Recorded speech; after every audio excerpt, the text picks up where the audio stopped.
United States District Court for the Western District of Washington is now in session. The Honorable Thomas S. Dilley presiding. Good morning, ladies and gentlemen. Please Good morning. Good morning.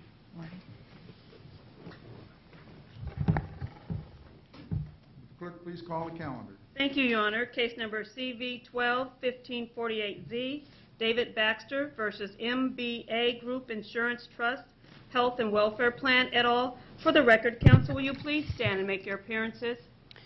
Good morning, Your Honor. Ian Burke and Catherine Knudsen from Keller Rohrbach representing David Baxter, who is here in the courtroom with his wife, Kathy Moore. Good morning.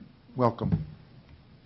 Good morning, Your Honor. Medora Marsa on behalf of the defendants, with Derek Little from Cartuttle Campbell and Donna Sheely from Regents Blue Shield. Good morning. Good morning. This matter comes before the court on cross motions for summary judgment. Plaintiff's motion is docket number, I believe, 14, and defendant's motion is docket number 25.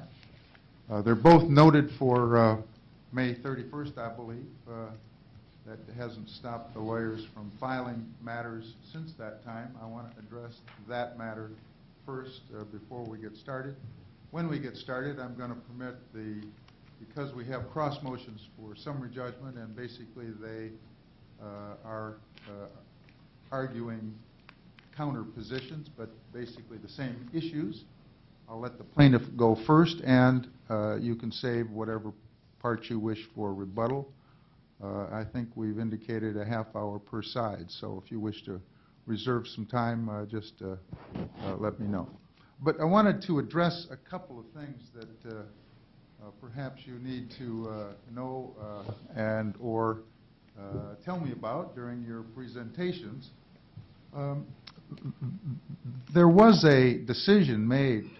This is an ERISA case, of course, but the first decision was made on November of 2011, I believe. There was an appeal. The first appeal was filed in February 2012 and perhaps decided in February of 2012. And there was a second appeal, and that was, I believe, resolved in July. The point is, in looking at the information that the court must consider in making a ruling, where do we draw the line? In other words, if Regents makes a decision, which they did in November of 2011 based on the information that was provided, if I'm to make a de novo review of the record and decide the issues, do I cut it off at that time based on what was presented? Because both sides have presented additional materials outside the administrative record, and so I need to understand kind of what your positions are on that subject. There is pending a motion to strike Dr. Rainey's declaration. That declaration is docket 22. The motion to strike was contained in the plaintiff's response, which is docket 30. That motion to strike will be denied. The court will consider the Rossi second declaration, docket 31, which was filed to rebut the Rainey declaration. I think plaintiffs had suggested that was an alternative and perhaps a better way to approach it, and I agree. So I will be considering that. The plaintiff also asked for costs in preparing the rebuttal report. I'm going to deny that. But yesterday we had yet a third Rossi declaration filed. I don't even know if the defendants, whether all the lawyers have seen it, but it is troubling to me that these declarations keep getting filed. So in your arguments, please help me understand where we draw the line. The Rossi declaration that was filed sometime yesterday, we found it only this morning. Perhaps my law clerk found it late yesterday. But in any event, it doesn't appear to respond to the Rainey declaration. It appears to present more argument, which usually is left to the lawyers, and it presents matters which presumably were available to Dr. Rossi long ago, and I fail to understand why a declaration should be filed at such a late moment here, particularly when we've had these cross motions for summary judgment that were filed long ago with a noting date almost a month ago. The purpose of the noting date is to get all of the papers before the court so we can consider what appropriate decisions are to be made. And if lawyers keep filing more paper, it's kind of like a moving target.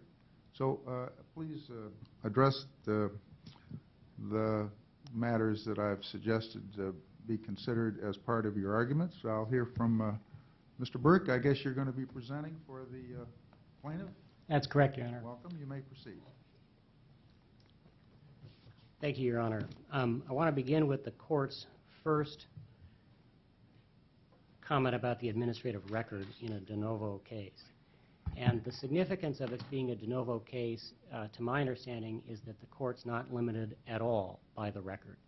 The court simply proceeds to ask, is the treatment that Mr. Baxter had covered by the contract?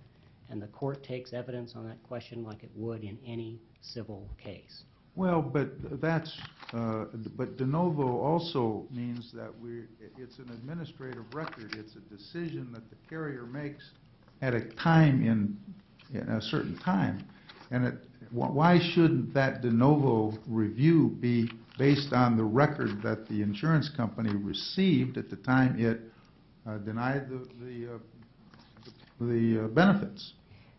Because it's a de novo review of the question of what the contract covers, not a de novo review of the correctness of the insurance What case do you company's rely decision. upon that would suggest that this can be, I mean, if there were a study that came out last night at midnight that was pertinent to the issues here, your position is that they should have known about that study, and somehow if it was favorable to your position that I should consider it in a de novo review? Is that your position? No. All right. Well, then help me understand what your position is. My position is not that they should have known about something that came out last night. Well, but my position would be that the court would be able to consider it. And the reason for that is... What Ninth Circuit case do you rely upon for that proposition, sir? I forget. I don't know that case. Yes, I know you don't, Your Honor. All right. The reason that some ERISA reviews are limited to the administrative record is that some ERISA reviews, indeed many, are governed by the abuse of discretion standard. And a carrier like Regents cannot abuse its discretion by not looking at something it didn't have. And so that was the reason that the Ninth Circuit came to the conclusion, in a case I forget, that the record's limited in an abuse of discretion case. But in a de novo case, there's no deference. It doesn't matter what Regents decided. And the issue before the court is not, was Regents right or wrong? The issue before the court is, factually, is the treatment that Mr. Baxter had covered by the contract. All right. Why should I consider this last-minute submission by you of the late-filed declaration? I'm happy to address that, Your Honor, and certainly I'm cognizant of the timing issue, and I expected the court to bring it up. Mr. Baxter filed an administrative appeal in February of 2012, and in that appeal, his treating doctor at Loma Linda, Dr. Grover, offered the opinion that proton therapy can achieve the same level of cancer control as X-ray therapy while relying on total radiation to the body that was 2 to 3 times less than the total radiation that would be required for X-ray therapy. In this case, the defendant's experts submitted reports, and they did not take issue with that opinion by Dr. Grover. We then submitted a rebuttal report by Dr. Rossi in which he again asserted that medical opinion. For the first time in Regents' response brief on these cross motions, Regents suggested that that number lacks foundation And for that reason, Regents argues that Dr. Rossi's opinions in this case on that issue are not admissible. We had 4 days in which to prepare a reply brief, and we said in our reply that we were going to respond to that issue, and that's what Dr. Rossi's new declaration is. And here is the important thing for the court.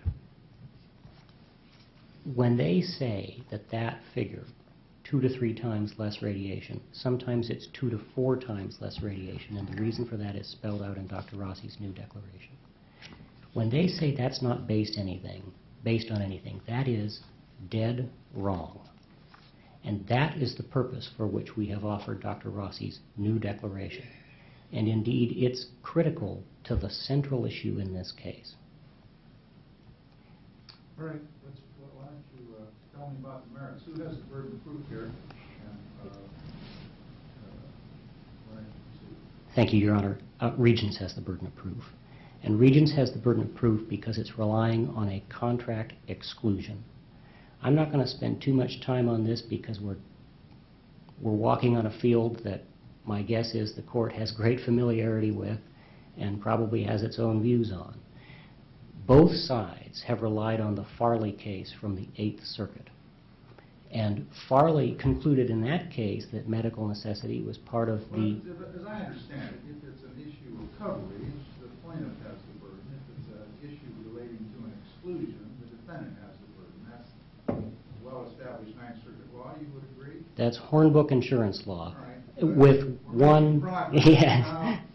It seems to me in this case we have a situation where we've got the crucial language contained both in the coverage portions of the policy and in the exclusion. And the Farley case and a couple of other circuit cases have dealt with similar situations and have suggested that the plaintiff has the burden. So why don't you respond to Farley and that issue? I disagree with the suggestion that the medical necessity language occurs in the coverage section. And if I may run back to my table for 1 second, I'd like to put a piece of paper up on the board that's part of the record. Certainly.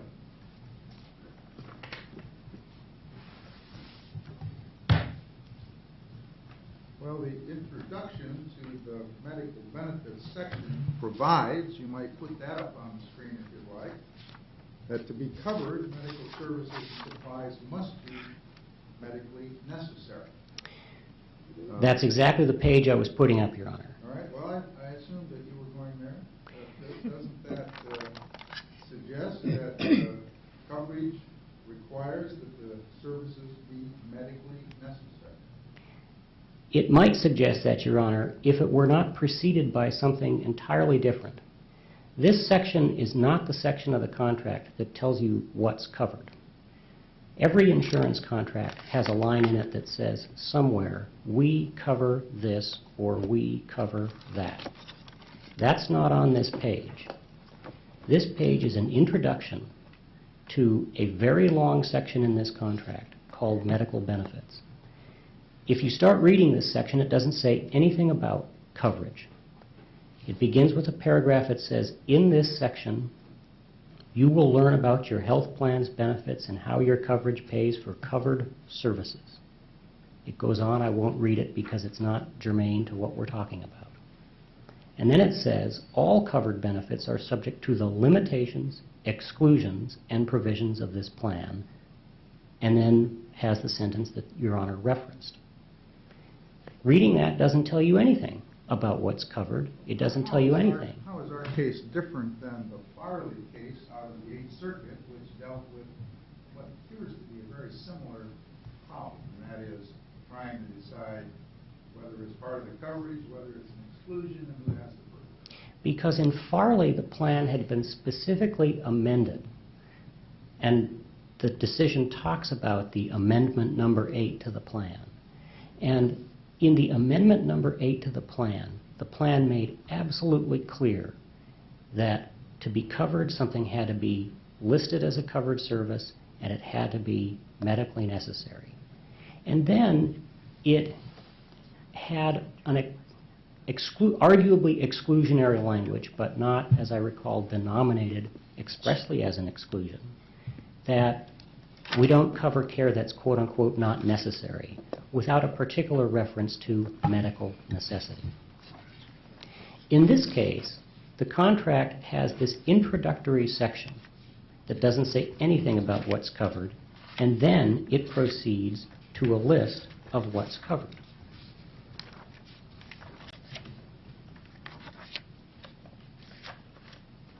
And one of the things that's covered is medical services. And this is the what we cover section of the insurance contract that every insurance contract has. You have a loss, and you go to your insurance contract and you ask, what do we pay for? And it says we cover professional services and supplies, including the services of a provider whose opinion or advice is requested by the attending provider, that are generally recognized and accepted non-surgical procedures for diagnostic or therapeutic purposes in the treatment of illness or injury. And in the Farley case, that we cover language was qualified by medical necessity. Nothing in this contract exists like that. Then, this contract proceeds, as every insurance contract does, to set forth a list of specific exclusions denominated as exclusions. And as we've put in our brief, one of the exclusions is an exclusion for services that are, quote, not medically necessary. The Farley court dealt with no such exclusion. There was never an express exclusion denominated as such in the contract that the Farley court looked at, like we have in this case. One of the things that Regents has not disputed is that an ERISA insurance contract is subject to the general rule of insurance contracts that ambiguous language is construed against the insurer. They've not disputed that fact. We've asserted it twice, and we've cited a Second Circuit case for that proposition. It's not been disputed. So, with respect, I think Your Honor might have asked the wrong question at the beginning of this discussion. Your Honor asked, well, could this language suggest that medical necessity is part of the coverage determination? That's not enough. Well, let me ask you this. Does the burden here make a difference? In other words, if there is no dispute on the crucial issues, it seems to me, maybe, and it's a de novo review, how does that all play out? Well, in other words, one of the issues is cost. Is proton treatment more costly? Yes. You have, I think, conceded in your original motion for summary judgment, you say at page 8, there is no dispute that proton therapy is more costly than X-ray therapy. I wrote that, Judge. You did write that. Aren't you bound by that here? Don't I have to assume that for purposes of these cross motions for summary judgment, that proton therapy is more costly? Interestingly, not according to their argument. Well, I leave them out of it. Okay. It's just you and me. Okay. You've made a statement to the court in your brief, in your opening brief, telling me that there is no dispute proton therapy is more costly. Aren't you bound by that statement? The law, Your Honor, is the court may treat us as bound by that statement, but that it doesn't have to. And what evidence is there that it is not more costly? Well, let me back up. I thought that was true when I wrote it. I now know that I was wrong. It is, in the aggregate, looking at averages, more costly, as I understand the evidence. But it turns out that that assumption, when applied to an individual patient, suffers from the logical fallacy of reasoning from the general to the specific. It is not necessarily true that an individual patient's treatment plan is going to be more costly with protons than with IMRT, as an example. You have filed no expert declaration that would say in Mr. Baxter's individual case it would have been the same or more costly. Have you? Is there anything in the record that tells you that? No, there isn't, because that work has never been done. But what I submit to the court... I have to conclude from the record that I have that either it's more costly or it's the same. I mean, I don't think the court can answer the question in Mr. Baxter's case from the record, because neither side has done the comparison that would be necessary to show in Mr. Baxter's case which it is. And, you know, like I say, when I wrote the sentence the court referred to in my brief, I thought it was true. And I'm sorry that I was wrong, but I was. And it is work that I wish I had done, but I hadn't done it because I didn't know it needed to be done. Well, but you've got, so one of the issues is cost. How do I decide that? You're telling me that... I don't think the record is sufficient for the court to decide that. Well, but these are cross motions for some reason. So I can't, you're telling me I can't decide one way or another on the cost issue based on this record. Is that your position? That's exactly my position, Your So Honor. let's go to the elephant in the room, really, and that is, are these procedures equivalent? What does that mean, equivalent?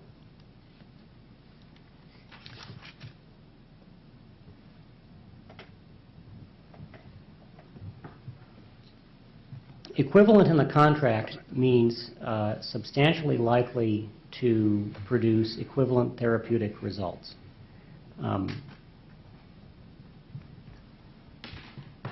The big therapeutic result that is different with protons as compared to X-ray radiation is that protons rely on much less irradiation to non-cancerous bodily tissue. And that is illustrated by this chart that we've put up that's in our materials. But what I brought to court today... Can you tell me where it is in the materials you filed? Yes.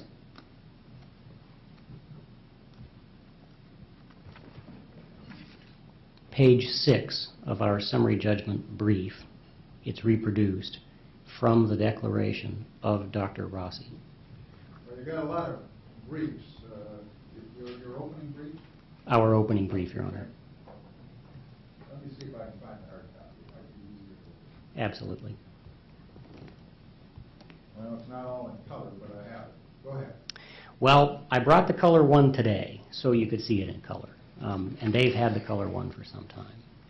Because what this picture shows are bands of radiation in treatment studies. And at the top, the crisscrossing beams are X-ray beams going straight through the patient.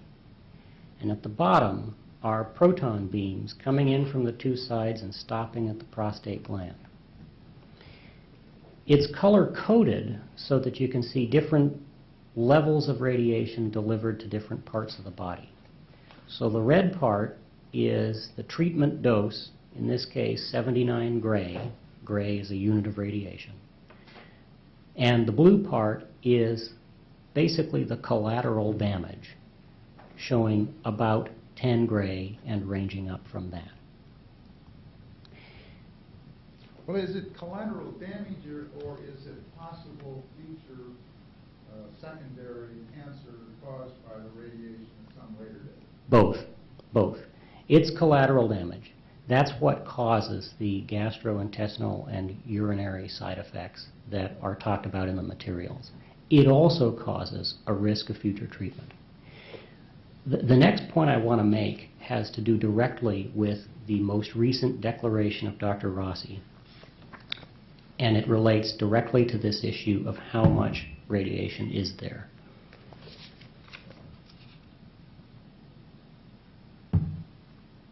Well, why should I even consider this latest declaration? Because the assertion... It's been closed. They made a decision in the fall of 2011. They made their appeal decision in February of 2012.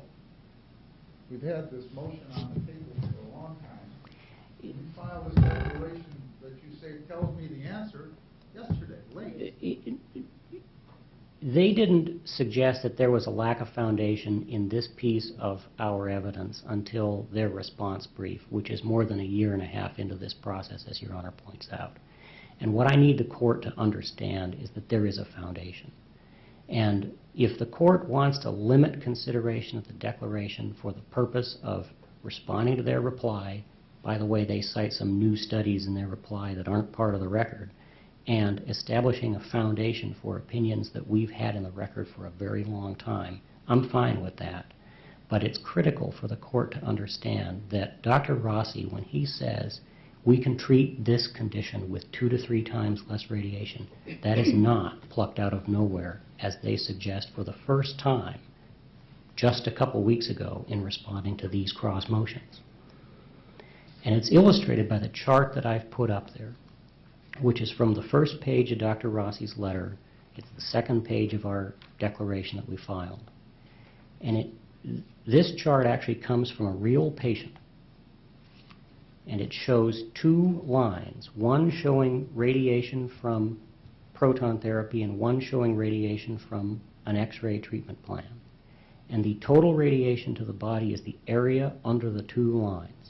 Well, here's my problem. We were having a trial, and the doctor Right. came in and said, I've got this unnamed patient, and I'm going to show you a graph that shows me, with respect to this individual, not the plaintiff, here's what the evidence shows. Is that even admissible? Oh, it's absolutely admissible as a foundation for the proposition that we can treat people for this condition with less total radiation. Because all of these are based on radiation treatment plans, where you figure out where's the tumor, what do we have to hit, how much radiation do we want to hit it with, and what do we have to do to get the radiation into the tumor in the middle of the body, and what's going to get hit in the process. So the purpose of offering this declaration, and I agree with the court, the timing doesn't look very good, but it is in direct response. It's a little different than what I said. Fair point, Your Honor. But it is in direct response to a foundational objection asserted by the defense at a very late stage in this overall process, as the court has alluded. So I want to save a little time, so I don't want to talk too much more. But I want to talk about what's the consequence of protons being able to treat prostate cancer with much less radiation to the body. The result is you can edge up the treatment that you give to the cancer in order to control the cancer better. And that's what they did in so-called dose escalation studies. Both parties have talked about them, and both parties have put them in evidence. And what the dose escalation studies show is that you can increase the dose of the tumor and get better cancer control. Is this the same as the, what's referred to as the Prague 95-09 study? Yes. And then I guess one was the Zetman study, and then the follow-up was the Talcott study, is that right? Yes. Prague 95-09 was a dose escalation study. And an undisputed fact about these studies is that when they dose escalated with protons in Prague 95-09, they didn't see the same increase in grade 3 side effects that they saw in dose escalation studies with X-ray therapy. That's undisputed in this case. There's a big fight between the experts about whether that counts. Their experts say, no, we need to look at grade 2 side effects. And we say, no, we need to look at grade 3 side effects. So help me understand the difference between grade 2 and grade 3 side effects, and when these side effects become known, if there are advantages on one process for side 2 effects, and then stage 3 or side 3 effects, you get it's different. How does the court possibly say that? Well, on summary judgment, I don't think the court can. I think the court can weigh it in a trial with witnesses on the stand, but at summary judgment, I don't think the court can weigh that testimony. Well, I mean, you both sides have provided me with a substantial amount of information, declarations, studies. What more is a bench trial going to possibly provide? A bench trial is going to try to provide the court with an opportunity to have the experts here to explain it themselves in person and allow questions to be asked directly of them. It's going to allow the court to assess the experience of the experts and their familiarity with these processes. For example, they have repeatedly asserted that the court can't rely on Dr. Rossi's opinions. They've got all these theories about how he's contradicted himself. Your Honor, I don't know how often the court gets an expert in this courtroom who can buttress his opinions by pointing to his own research published in the Journal of the American Medical Association. But that's what Dr. Rossi is doing. Help me understand, because in looking at the report, well, the defendants suggest, and the report seems to back up the suggestion that the study was not designed to and did not test whether proton therapy was more or less efficient than other radiation treatments. Is that fair? That's a fair characterization of the study. But studies, the data from study can demonstrate facts that studies aren't designed to test. And that's an important point, because the defense sets up this theory that the only way anyone could ever show that protons are superior is to show a study designed to test that proposition. Our experts say no such study is ever going to exist. They don't even really rebut that contention. Well, has the follow-up study or other studies suggested the additional radiation is causing other secondary cancers at a later date? Has enough time gone by? Not with prostate cancer. Pardon? Not with prostate cancer. But I want to. Isn't that the problem? As I understand it, your position is that for the treatment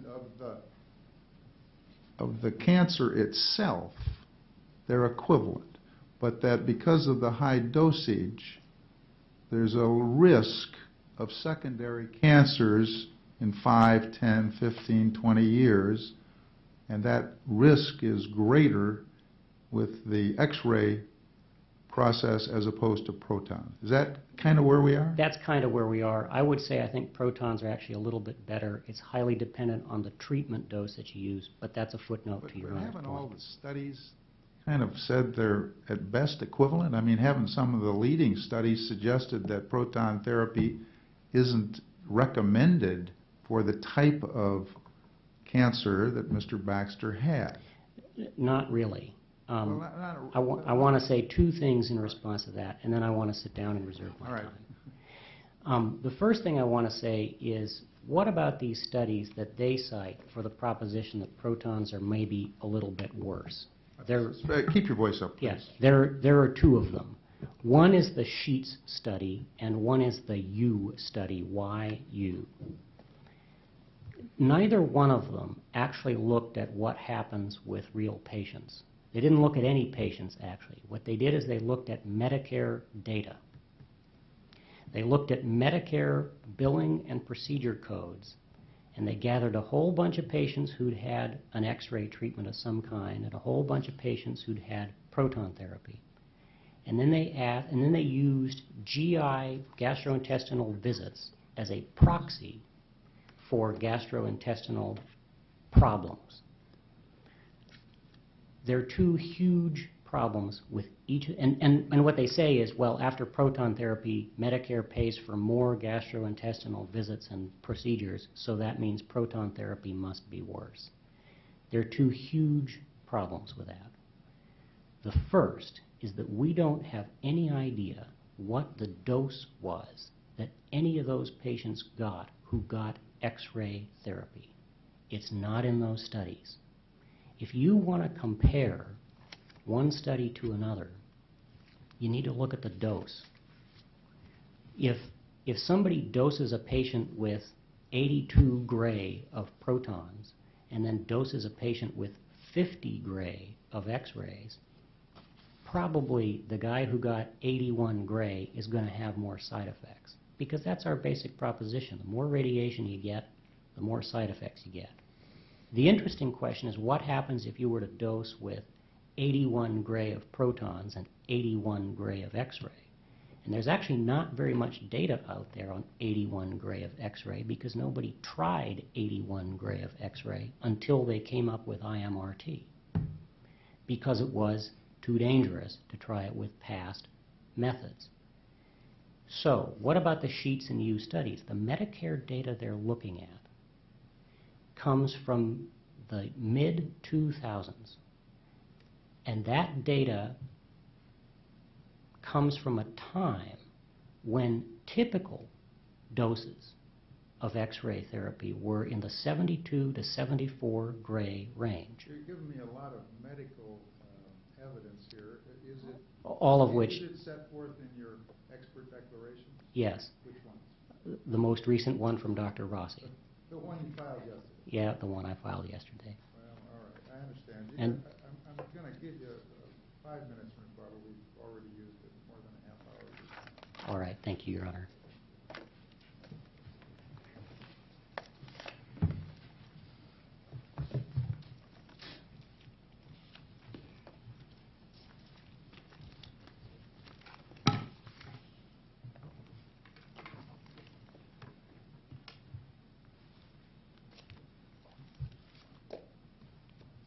May I approach the bench? You may proceed.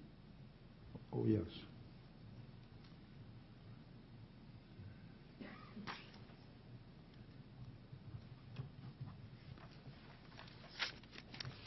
Good morning, Your Honor. Good morning. Do you have an extra set of these for my law clerk? I do not, All right. but I did give one to plaintiff's counsel. Right. I'd like to start at the beginning of Your Honor's questioning, because I think it's a very important question that I personally grappled with, which is, on this ERISA case, where do you stop? Do you keep adding new studies? Do you look at expert opinions? Do you just look at the paper record? The Ninth Circuit law is very clear. Under the Mongaluzzo versus Baxter-Travenol decision, on a de novo review, the general rule is that the court is limited to the record, and the reason for that is because the court is not having a trial on the merits. The court is looking at the administrator's decision and determining de novo whether it was correct or not correct. Supported? That hasn't slowed you down in filing all sorts of declarations. Correct. And so there is an exception to that Mongaluzzo rule, and the exception is where there are complex medical issues in the record, and it would be helpful to the district court judge to understand the evidence in the record, then it would be appropriate to consider evidence such as experts who are helping the court interpret all those studies, because honestly, when I first read these studies, I couldn't make head or tail of them. And so what we have tried to do is limit the evidence to helping the court understand. Now, I think the court could do two things. The court could say, we're not considering any expert opinions, we're not going to consider anything that's not in the record, and the court will look at it. Or the court could decide that the expert opinions that help understand and give information as to the evidence in the record, the court can consider that. What the court should not do is, if a study comes out tomorrow, let's say there is a randomized clinical trial that compares protons versus IMRT, and that is the definitive answer, well, that is not anything that informs the record. For the court. You're talking awful fast. Sorry, and I'm on camera now, too. So anything that helps inform the record, I think, is appropriate to address these complex medical opinions. And beyond that, I think it is inappropriate. And so to have received a declaration 30 days after defendant's response brief to the plaintiff's motion for summary judgment yesterday at just about 5 o'clock, attaching and referencing apparently data that the expert created yesterday, is not appropriate. It doesn't help inform anything. But at the end of the day, I don't think it really matters. Well, so let's pick up on what you just said. At the end of the day, it doesn't matter. Does that mean that I should consider it? And do you need time to file some response to this? Where does it end? I think it has ended. I think it ended at the final appeal in terms of new information provided on this topic. So the second appeal was August 2012. Well, let's, so I understand. Do you have any objection to my considering the third Rossi declaration filed yesterday in connection with these cross motions for summary judgment? Well, if Your Honor were to do that, then we would obviously want to have a chance to respond to it. I haven't even talked to any experts about these new graphs that he's created yesterday, and there's a new study that he's added, which actually I quick read a copy of it and does not support what he's saying. So there's a number of issues, obviously, with the third Rossi declaration. This is a ERISA case. It's de novo. We've got the issue of the burden of proof, but at the end of the day, the court is going to have to decide whether they're equivalent, whether one is better in some legal way, such that the plaintiff would be entitled to recover. How do we do that? And is the record sufficient now with what we have so that I can do that? Or do you agree with counsel that that has to wait for a trial? I believe the record is more than sufficient to do that right now. If I may just digress for just one moment, because I do want to address the burden of proof since there was earlier argument on that.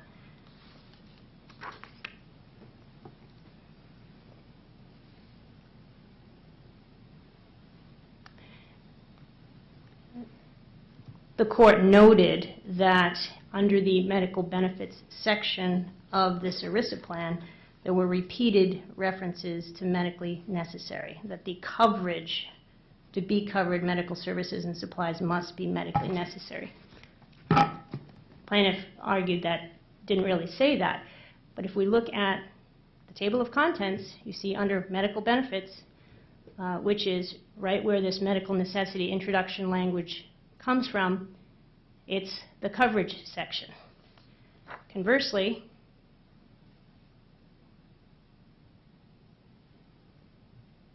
on an entirely separate page, 26 pages down, are the general exclusions.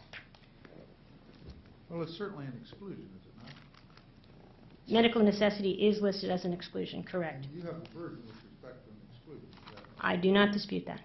Pardon? I don't dispute that. That we would have a burden as to an exclusion. And so what happens when you've got it in both places? Does the Farley case tell us the answer, or is counsel correct that there are things that distinguish that case from ours?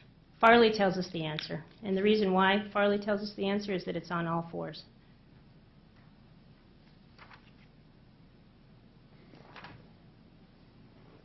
I assume these are not in the package you sent us. Correct. This is part of the administrative record. It's at page 542. And this is the section of the medical benefits, which is in this coverage section. And what, as I understand it, the plaintiff's counsel is arguing that although the underlying section indicates that to be covered, medical services and supplies must be medically necessary, he indicates that the sentence that precedes that somehow takes that away and changes it and makes it into an exclusion or creates an ambiguity. But as this court is well familiar with, that would require the court to do something that you cannot do in contract construction, which is to ignore and treat that sentence as surplusage. Because if you read it the way the plaintiff would have you read it, it would mean that all covered benefits are subject to limitations, exclusions, and provisions of the plan, and medically necessary services are an exclusion. So why are we mentioning it twice? It makes no sense. The other thing that I think makes it very clear that medical necessity is tied to the coverage section, not only the fact that it's under the medical benefits, which is the coverage section, but also it indicates that a health intervention down there at the bottom may be medically indicated, yet not be a covered service, and that's a capped, defined term under the contract or otherwise be medically necessary. In other words, if you want coverage, you must have a medically necessary service or supply. That's very different than saying, let's go to page 26 and look at the exclusion. So just like Farley, which did involve the same identical necessary language in terms of having it in the coverage section and in the exclusion section, we have the identical situation here, which means that the plaintiff bears the burden of proof. But to the court's comment, I don't really think it matters, because I think in either way, Regents has either met its burden or plaintiff utterly fails in his burden. And here's what we are really presented with. It's a very simple question, and the question is, can the medical necessary criteria of the plan be satisfied? We're all talking about the same evidence if you exclude things that are extra administrative record. And so the real issue is, how is this evidence to be interpreted? And we really have three different arguments. The first one, in its simplest terms, is cancer control. And why are we talking about, first of all, why are we even talking about these types of things? And the reason for that is because the language of the contract requires that the services be medically necessary for the treatment of an illness, and it has to be that it's equivalent to other alternative services that relate to the therapeutic or diagnostic results. And so we're talking about results. Results must mean something in that context. It has to mean real people, not hypotheticals. So in terms of what the court has been presented with, the first thing the court's been presented with is arguments about cancer control, prostate cancer control. Which one's better? And no matter which way you look at it, everyone, even plaintiff's own expert, agrees it's equivalent. The next measure that they talk about is this idea that decades from now, people that are getting IMRT might be at a higher risk for a second cancer. The problem with that argument is that there is absolutely no human data available, despite the fact that this technology has been around for a very long time. Dr. Rossi, who's claimed to have treated 9,000 patients with proton therapy for prostate cancer, doesn't present any data that these people have a reduced risk of secondary cancers. And so what we are left with on the plaintiff's side is to argue based on mathematical modeling of treatment plans. The nice photograph that plaintiff's counsel put up a few minutes ago, the Fontenot study, involved 3 patients, treatment plans, and no actual real patients. It didn't look at, did they really actually get cancer? And what they used was a computerized anthropomorphic phantom, and that's at the record REG 199. So they took three treatment plans, and they applied proton therapy treatment plan to a IMRT treatment plan, and in the best case scenario, assuming all things go perfectly, they made some conclusion based on those 3 treatment plans. Same thing with the Vargas study. That's a treatment plan, 10 patients. They want you to assume that based on 3 patients or 10 patient treatment plans, we are now going to leap to the conclusion that somehow secondary cancers are less frequent in protons. And the Schneider study, which is at REG 365, again, it was 30 patients and treatment plans. That's all they have. So there really isn't any scientific evidence to show that protons do better than IMRT or other equivalent radiation therapies for secondary cancers. So the big fight, as I see it, the real legitimate fight, is on side effects. And what do we know about the side effects? There's really only 3 categories of evidence. We know there's no randomized trials doing a head-to-head comparison. That would be the definitive answer to tell us which one's better, protons or IMRT. We don't have that. Okay, so we don't have that. What else do we have? Well, we have clinical practice guidelines. We have the National Comprehensive Cancer Network, NCCN, this is in the record, finding that protons are not a recommended therapy because they can't even prove that they're equivalent, according to the NCCN. So your client used and had and approved that process, did it not, in the recent past? And then it changed its mind? Yes, and I'm going to explain that as soon as I finish the other clinical criteria, because I think they inform that decision. There's also another really important study that came out in 2008 by the U.S. government-sponsored AHRQ, also in the record, and that found that while they may be equivalent, there was no direct evidence that protons were better. There's the American College of Radiologists, who again say it appears that they're equivalent, but no evidence that they're better, and we need more studies. So we have from all the major prostate cancer institutions finding that perhaps equivalent, but not better.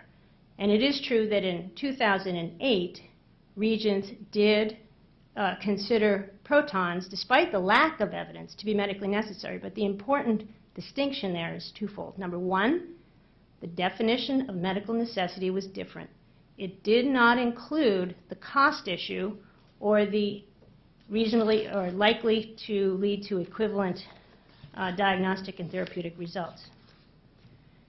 And the second thing is the AHRQ study came out, and the Blue Cross and Blue Shield National Association technical advisory guidance came out against proton therapy as a medically necessary. And so back in 2008, we had a different landscape, different definitions, different national... How was the definition different? It did not include the least costly alternative language, and it did not include the equivalent language. And I believe this is addressed in Dr. Rainey's declaration. He was part of the medical policy review, and that's why he was providing that information. And so what other evidence do we have of the side effects? No randomized trials. We have the clinical practice guidelines. Then we have two remaining pieces of evidence. We have one, single comparison studies. There's only two of them. Single comparison study is a study where they actually looked at comparing protons and IMRT in the same study, as opposed to doing a cross-study comparison.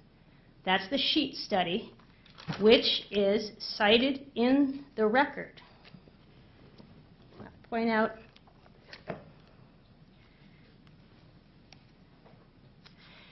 at REG 030, there is the medical opinion by the radiation oncologist, Dr. Zinkin, and she references the Journal of Clinical Oncology and the ASO genitourinary meeting talking about the study that was presented by Dr. Sheets. And then also at 027 in the record, Dr. Sorum, also a radiation oncologist, finding that Mr. Baxter's proton therapy for treatment of prostate cancer not medically necessary, citing the Cohen study, which also, citing the additional studies which also relate to the SHEET study, and the National Cancer Care Guidelines from 2012. So those are all in the record.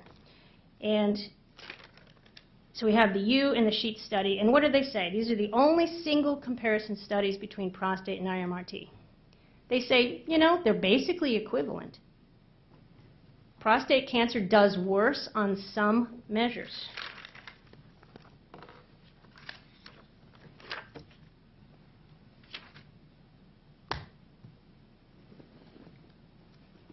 Is this something that's in the handout? This is in the handout. This is exhibit number 1. This is a graph portrayal of the SHEET study. The IMRT therapy is the blue, and the proton therapy is the red. Now, absolutely, plaintiff's expert can take pot shots at this study, but there's only 2 single case studies. They don't offer anything else. And this study looked at 251,000 patients during the same time period. And so I think it is the best data that one can get in terms of a direct comparison, even in a non-randomized way. And so it went through and looked at these different types of issues. GI is genitourinary, and that involves things like the bladder and erectile dysfunction and these other things. And then obviously the other ones are the bowel issues. And so for the GI, you can see that there were more medical appointments, medical billing, medical procedures after people got proton therapy. Same thing for the diagnosis. When you get to the urinary non-incontinence procedures, they're pretty much the same. When you get to the urinary... Don't we have to stop after the first two? I mean, if it's not statistically significant... Sure, yeah. We really, doesn't add much to the mix, does it? Right, and so those, I think what you could do is everything on the rest of that chart, you could say it's basically the same. And so the question is, okay, so we have some statistically significant differences, worse for protons for those two measures. It does not support the idea of superiority, and if you ignore the first two measures, it does support the theory of equivalence. So there you have it, and the use study is very similar to that. So the final piece of evidence, and this is the only evidence that the plaintiff looks at, and it is the least reliable evidence. It is this concept of a cross-study comparison. And what that means is there was a study done with regard to dosages and side effects for proton patients. And then there was a whole separate study done by someone else for side effects relating to patients who received IMRT. And what the plaintiffs want to do is say, let's take study A, having to do with the proton side effects, and let's take study B, and let's make some analysis about them to see which one's better. As Dr. Beard explained in his declaration, that is an absolutely dangerous way to go about doing science, because the metrics that study A used versus what was used in study B can be completely different. And so the proposition that we're going to use these cross-study comparisons is fraught with all kinds of problems. But you know what? Just for the sake of looking at all the arguments that they're raising, let's go there anyway.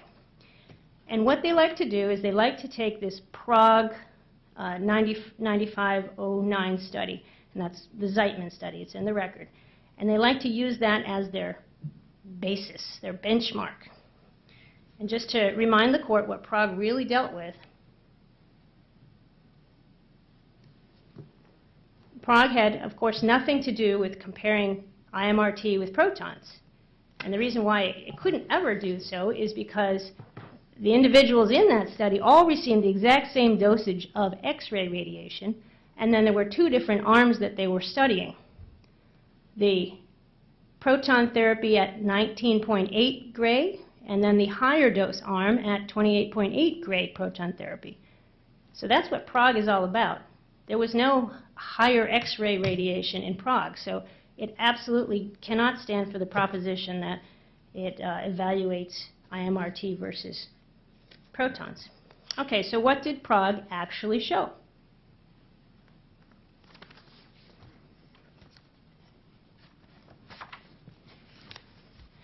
It showed what one would expect to show, that when you got more proton radiation, you got more side effects. The acute toxicity, the word toxicity is used as a stand-in for side effects. Another word for it is morbidity. And so when you see, for example, the first column is GU, that's genitourinary. At the low dose arm, again, the low dose proton arm, you see that there is more blue, which is a grade 1, a very small side effect, than you see in the high dose arm, which is the grade 2. And then look at the green. This is what they're focusing on, the green, the grade 3 effects up there. That's what the plaintiffs are focusing on. They want to ignore the red. When you look at the the GI effects, the low dose arm, you can see how it is significantly different than the high dose arm. So when you get more proton radiation, you get more side effects, preliminary, especially grade 2 side effects. Well, what are grade 2 side effects? Grade 2 side effects Dr. Rossi said, well, who cares about them? They're not life-threatening. Well, there are things like urinary incontinence, rectal bleeding, kinds of conditions that require analgesics and medical attention. So they are things that, in fact, can be measured because people go to the doctor for them. They're so disturbing. Okay, so that's the acute toxicity. And again, this is PROG. And then we're going to look at the late toxicity. Do you have is there a similar chart for the grade 3 toxicity? Grade 3 is included as the green. Thank you. It is a tiny, tiny percentage of the overall.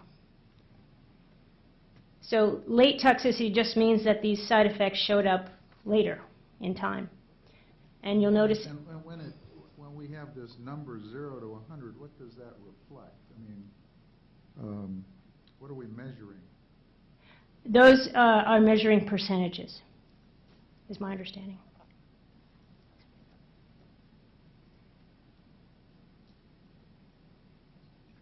And you'll see the same effect, especially when you go to the GI. You're comparing the low-dose proton radiation to the high-dose proton radiation. You have a big bump in the side effects.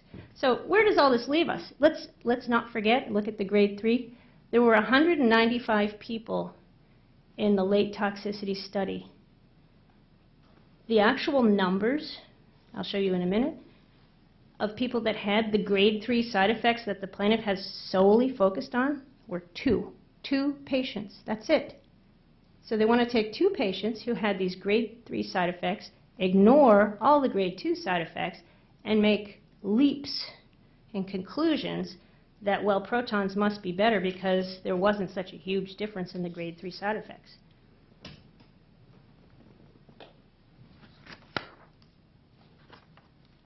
The way the plaintiffs have used the PROG study is demonstrated by the following chart, and this is actually in the record. It's at docket 25-1, page 16. So what they've done then is they've taken... And I'm sorry, this is your exhibit? It should be exhibit 4, I believe.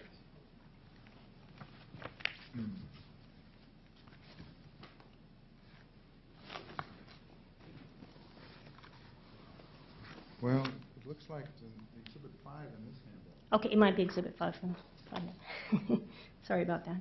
So if are they misplaced? I probably have pulled mine apart and now, so I don't remember what exhibit it was. Right. I believe it is 5. It's captioned corrected defendant's motion for summary judgment? Yes. 25-1, page Yes. 16? Yes. All right. Yes. And so this shows what the plaintiffs have used this PROG study. And remember, again, where have we been? No randomized trials, no clinical practice guidelines supporting that proton therapy is better, no single case comparisons showing proton therapy is better. So now we're into the comparative studies, which is a dubious thing to do anyway. And we're taking PROG, in which 2 people had the grade 3 side effects, and we're making these leaps and conclusions. And so here we go. The first study is this Elicus study, and it was in, IMRT only. And they were looking at the dose of 81 gray, and then they were looking at side effects. And the shaded part is the part that the plaintiff does not include in their analysis. That's the grade 2 side effects. And then there's the grade 3 side effects for GI and GU. The Zalewski study is, again, another IMRT only study. And it had, 881 gray for some reason, a much different number than the Elicus study. They had less on the grade 3 side effects. When you get to Zeitman, Zeitman is the PROG study. For the grade 2 GU side effects, it had more than any other study. If we're going to do these dubious cross-study comparisons, let's do them fairly. 27% of the people in the Zeitman study suffered grade 2 side effects, and you compare it to the IMRT studies, it's significantly lower. Let's go to their grade 3 for Zeitman, which is the PROG study. 2%. That represents 4 Is it patients. Is it 2% or is it 2 patients? So there were 195 people in the study. This represents 2%, 4 patients. For the GU, the 1% represents 2 patients. So Prague found 2 patients with grade 3 GI side effects and 4 patients with GU grade 3 side effects. That's it. That's what their entire analysis is based on. And it doesn't stand up on the grade 2 anyway. And then when you get to Mendenhall, that's a proton therapy only, and it has, again, a higher incidence of grade 2 side effects than the 2 IMRT studies. And it's about equivalent when you're looking at the grade 2 GI, and it's less when you compare the grade 3. So these numbers, the 2 patients and the 1% and the 4 patients and the 2%, they're not even statistically significant. And so if we look at using those as the comparator, the whole thing falls apart. Number 1, on grade 3 alone, but number 2, especially if you look at grade 2. Now, Your Honor made a very excellent point, which I thought was, how do we decide what we're supposed to look at for evaluating whether or not medical necessity is met? And you get back to the plan language, which talks about therapeutic or diagnostic results. A therapeutic result is that you don't suffer side effects sufficient that would cause you to have to take pain medication and go to the doctor. Are you reading from something, or No. are you telling me that? No, I'm telling you that. All right. Well, where does it say that in your plan? Well, the phrase therapeutic or diagnostic results is in the definition of medical necessity. And a reasonable interpretation of that, I think the only interpretation, is that it has to, first of all, relate to real people. And number 2, a therapeutic result means a result that implicates the person's treatment, the person's betterment. If the person is having significant side effects, that's not implicating their betterment. It doesn't mean that it has to be a life-threatening issue before you count it in terms of therapeutic results.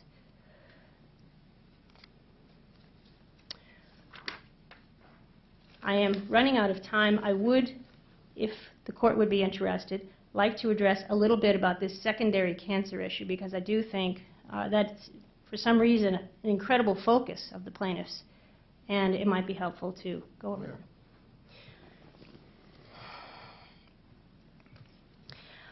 There are a couple of important assumptions that are being made by the plaintiffs that need to be understood before the court can evaluate where the plaintiff would like to take them. And the first one is they make the statement that secondary cancer risk is the big risk of radiation therapy. That is absolutely not true. Docket 29, page 6, which is Dr. Beer, indicates that that is not the big risk of modern conformal radiation techniques. And in fact, if it was the big risk, one would wonder why Mr. Baxter did not follow the advice of his own physician and get surgery. So this is a very, very small risk. In fact, it's so small that no one's even studied it. The second assumption that is being made in the plaintiff's data is that there's this big discrepancy in dosages between the IMRT and the proton dose. And this takes a little bit of explanation, but that assumption is also incorrect. Docket 28, Docket 29, page 6, paragraph 9. Also, there's a reference to the fact that Mr. Baxter did not get any dose escalation for his own treatment. In fact, it was undisputed that the dose prescribed for him was no higher than IMRT, and there was no dose advantage, and that's at Grimm, docket 20-2, page 7, Beer, 29, page 6, paragraph 9. He's getting the same dosage because it's a standard dosage, standard proton, standard IMRT, very, very similar. Where the plaintiff wants to make a big distinction is the fields that are treated. And so the way theoretically proton therapy works is that it is shot into your body, and theoretically it can stop. IMRT, which is the most modern radiation X-ray technology, goes in through 6 different entry points. And so we don't dispute that the amount of the field is larger that receives the IMRT dosage than the proton. But before we make the conclusion that therefore there must be more radiation, there has to be an understanding that the dosages used by the IMRT in this greater field are lower than the dosages that are used by the protons. And very interestingly, the new study that we see attached to the belatedly filed declaration of Dr. Rossi. This is the one that was filed yesterday? Yes, I did have an If you're going to start relying upon Okay. it, If the court's not going to rely on it, I'm not going to argue it. But Dr. Grimm makes this point very clearly. He says that there are protons, unlike the theory of protons, the actual practice of protons, they don't stop, when they hit the body and they go right to their target and they magically stop. There's all kinds of problems when they hit tissue density. There's issues with neutron scatter, and honestly, I don't understand all this, but I do see in the literature that at docket 28, page 3, there was an article by Zhang talking about the effect of anatomic motion on proton therapy dose distribution and what happens in proton therapy. I don't understand it. I certainly don't understand it either. There's hotspots. There's hotspots that go outside the target. That's the issue. And those hotspots are high dose. So when the protons go awry, they go awry in a high dose situation. When the IMRT... Well, let me just interrupt. Sure. That's not the dosage that Mr. Baxter received because he didn't need it. Is that fair? No. The dosages that you typically are being presented with are the dosages to the target. In other words, the cancer. This is what happens when, in the real world, not when you look at a treatment plan, but when you actually administer that dosage, what happens to it? It hits, there might be gas, there might be some kind of tissue density, there's neutrons that make it scatter. It doesn't do exactly as planned. And so there are dose distributions with proton therapy that are high dose, that are outside the target. And so what we have is a situation, and Dr. Grimm explains this very well in his declaration filed in response to the plaintiff's motion. We have 2 unknowns. We have what happens when a greater field but a lower dose of IMRT is delivered. What happens 20 years from now? And then we have another unknown, which is what happens when these protons delivered at higher dosages outside the target field, but a smaller field. What happens with secondary cancers 20 years from now? The only reasonable conclusion you can make is we don't know. We don't know which is better. We don't know what the impact of the clinical outcome will be. It's exactly what Mendenhall, who's a proton therapy expert, says. But plaintiff wants you to say, well, we have to assume it's going to be better just because of Hiroshima and some kind of atomic bomb studies that show more radiation is bad. But that is a fundamental misunderstanding, and I think really not a fair way of looking at this. And so on all the measures that they've come up with, this dubious theoretical secondary cancer issue, there's no evidence that protons are superior, and there's certainly evidence that IMRT is at least equivalent. On the issue of the side effects, again, IMRT is at least equivalent, no evidence that protons are better. And on the cancer control, I think it's almost admitted that cancer control, it's equivalent. Well, does the proton therapy result in lower total body dosage? We don't know. And the reason we don't know is because of these hotspots.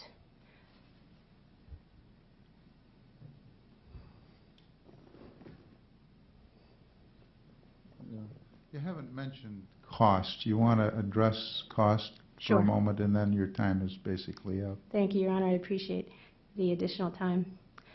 I think the place to start with is plaintiff's admission to the court, which the court has already gone over. The Region's policy, which is in the record at REG 111, says that charged particle irradiation with proton beams is more costly than IMRT alternatives.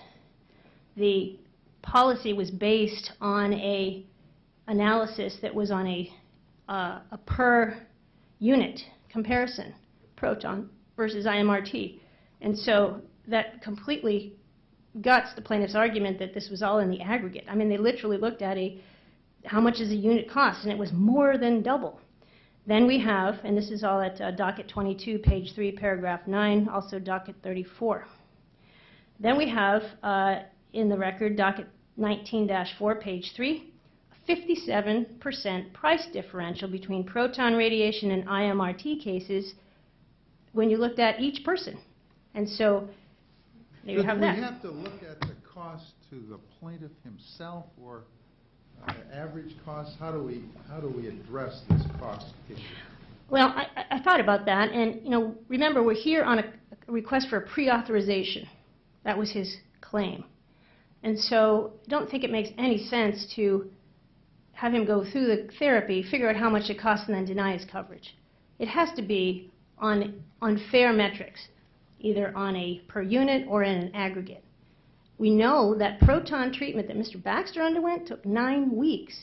We also know from Dr. Beer's declaration that IMRT does not take that long. And so just by looking at the unit cost differential, that answers the question. So I think there is ample evidence in the record to make the conclusion, not only based on the plaintiff's admission, but everything that's in the record, that protons, I mean, it's repeated. There's at the NCCN, docket 19-2, page 17, proton therapy, the high costs associated with proton facility construction and proton beam treatment are high. At the Journal of New England Journal of Medicine. Slower, Counselor. Sorry. Reading awful fast for the court report. The Journal of New England Journal of Medicine, and this is at ARREG 379. Proton therapy is a high-profile, high-cost treatment. Undisputed that proton beam facilities cost between $100 million and $200 million. That's docket 21-2. Well, there's lots of information in the record. But is it not fair to conclude it's impossible to tell in Mr. Baxter's case whether or not the cost was greater or not? I don't think it's impossible to tell. The only way that there could even be a question of fact based on what you have in the record is to make the assumption that Mr. Baxter was going to undergo 18 weeks of IMRT or more, because we know on a per unit basis, proton therapy is double, at least double. And so unless one were to assume that he's going to go through double the treatments for IMRT, which is not a reasonable assumption, then you have enough evidence in the record to decide that it is significantly more costly. Thank you. Time's up. Thank you. May I have a couple minutes, Your Honor? Well, I think I suggested you had 5 minutes I was going to give you. Is that going to give you enough time to make your points? Yes. All right, go ahead.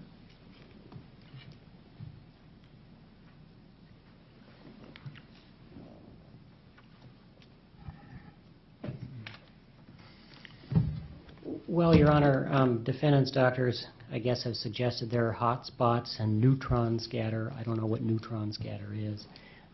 Dr. Rossi, in his second declaration, responded to those and says, no, that's not a problem. He treats these patients with proton therapy all the time. Please keep your voice up. Yes. If we really wanted to know what the practical difficulties are in treating a patient with proton therapy, we ought to get the doctors who do it here in the courtroom in a trial. Dr. Rossi is the only one who does it. Let's talk about the record for a second. Counsel placed heavy reliance on the Sheets study. It's true that the Sheets study is in the record. The other thing in the record is the opinion of Mr. Baxter's doctor at the University of Washington about the Sheets study. Refresh my memory on the name of that doctor. Dr. Larimore, and this is at page REG 01, 9-2 of the record. And Dr. Larimore's opinion about the sheet study in the record is, some research has suggested that proton therapy may be associated with a higher complications rate for certain procedures than other forms of radiation therapy for prostate cancer. However, the complications rate discussed in this research relies on crude Medicare procedure data rather than an assessment of true complications from radiotherapy and does not accord with the outcome data reported from facilities currently using proton therapy to treat prostate cancer. In the defendant's reply brief,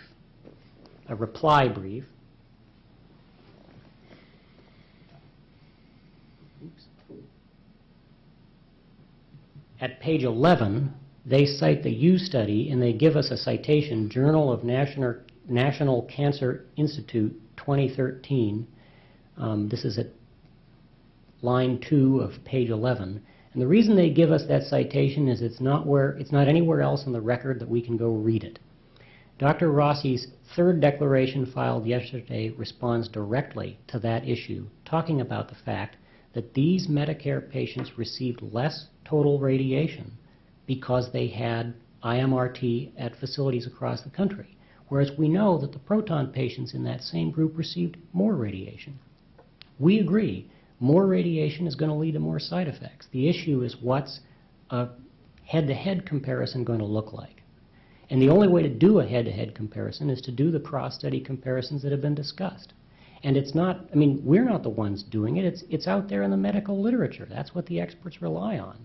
And it's the same experts that rely on the grade 3 studies to determine the safety limitations of the treatments. If I'm not allowed to submit a declaration from an expert responding to something cited for the first time in reply, I don't know what I'm allowed to respond to. Same reply brief. Let me talk about secondary cancer. Yeah. Address that. I'm concerned. I'm very reluctant to even suggest this, but don't I have to give the defense an opportunity to submit a response to your response, which was in response to their brief? I mean, where do we stop? I don't have a problem with it, Your Honor. I'm happy for them to submit whatever they want and then stop. And the reason I say that is Your Honor asked the key question to counsel just a few moments ago, and that is, isn't it true that with proton therapy you can give the same dose with less total radiation? And the answer from counsel was, well, I don't know. The answer from our experts is unequivocally yes. And the third declaration from Dr. Rossi clearly gives a foundation for that that's absolutely admissible under any sense of the federal rules of evidence. If they want to come in and respond to it, that's fine. All it does is prove that we need a trial if that's going to be an issue in dispute. But I don't think it really is an issue in dispute. It's unequivocal. You can give the same dose with less total radiation. And on the issue of dose escalation, they said, well, Mr. Baxter didn't need dose escalation. At Loma Linda, Mr. Baxter had a dose of 81 gray of proton therapy. That's as high as anything in any of the literature before the court, because it was the dose escalation studies that proved that's an effective way to control the cancer, and with protons you can do it without creating massive secondary malignancy risk. Let me conclude with that issue.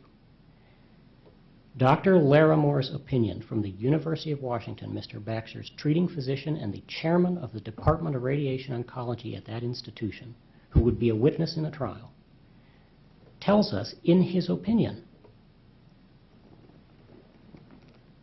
based on current data, proton therapy is likely to lead to reduced risk of secondary malignancy and therefore a superior outcome in a patient of Mr. Baxter's age and life expectancy. Extreme examples are the easiest ones to grapple with. Let me talk again about the defendant's reply brief. Page 5, footnote 2 of the defendant's reply brief has another citation to something else that's not in the record. That's why they've given us an HTTP website address on where to go find this. And they attribute, again, contradictory statements to Dr. Rossi. Well, here is that article.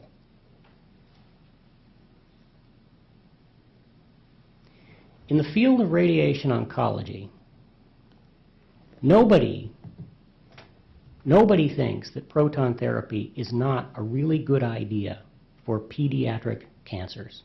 And it's because of the risk of secondary malignancy. Why? Because those patients are going to live for a very long time. And in that article, cited by the defendants for the first time in reply, it says it is true that the initial cost with proton therapy is more than X-rays, but when you follow the young child throughout the course of their lifetime and find that their IQs are higher with protons, they don't need hearing aids as often, they don't need special education as often, they don't need growth hormone replacement as often, and they don't develop as many radiation-induced cancers. When you add up all the costs of these long-term side effects of X-ray therapy versus reducing those complications with proton therapy over that child's lifetime, then proton therapy becomes the far less expensive way of treating that child. That conclusion is not based on any randomized study to prove that it's better to give kids less radiation. It's based on the yes. But Mr. Baxter was no kid. He's no kid. He's no kid, and I'm coming to that point. I'm not understanding how that. He's no kid. He's no spring chicken. He's no spring chicken. But the point is this.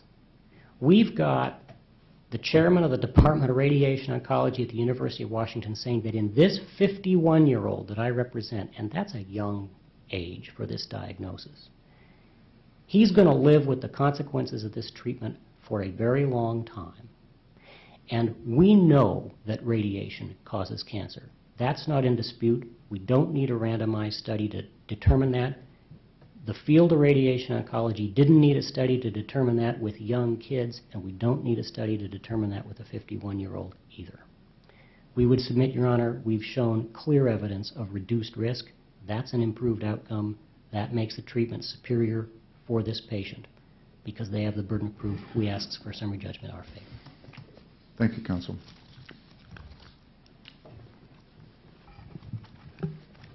Does the defense want an opportunity to submit in the next 10 days a responding declaration? Only if Your Honor allows the third declaration of Dr. Rossi. Well, it's been submitted. You wanted to even talk about it, and then you backed off it. I think it's not entirely clear to me exactly how this de novo review works when someone has made a decision based on a policy a year and a half ago, and to what extent all of this comes in. And you know, in 20 years we'll know a lot more, won't we, about proton therapy and how it compares to these other therapies that are being talked about. We don't have 20 years to decide this case. We need to resolve the summary judgment, and if I can't resolve it on summary judgment, we'll try it in September. So do you wish, so let me tell you this. You have 10 days. Let's just give you a date. Well, you have, so I'm going to say any supplemental declaration should be filed by Monday, July 8. Thank you, Your Honor. And I'm going to order that no further declarations, briefs, papers, references, nothing be filed. I think we have a substantial record here. Obviously, I'm going to take under, and if you conclude that you're not going to file a supplemental, if you would just advise counsel and the court, so we'll know that we have our record complete for purposes of trying to resolve this very challenging and fascinating question or issues relating to prostate cancer and its treatment, which is of keen concern to all of us. And I commend the lawyers for all of the excellent briefs and declarations you have already provided to me and the argument today. You don't make it easy on the judge, but we'll attempt to resolve it on the motions if we can. If we can't, we'll be looking forward to seeing you in September. So have a nice day. We're in recess. Thank you, Your Honor. Thank you. All rise, please. Court is in recess.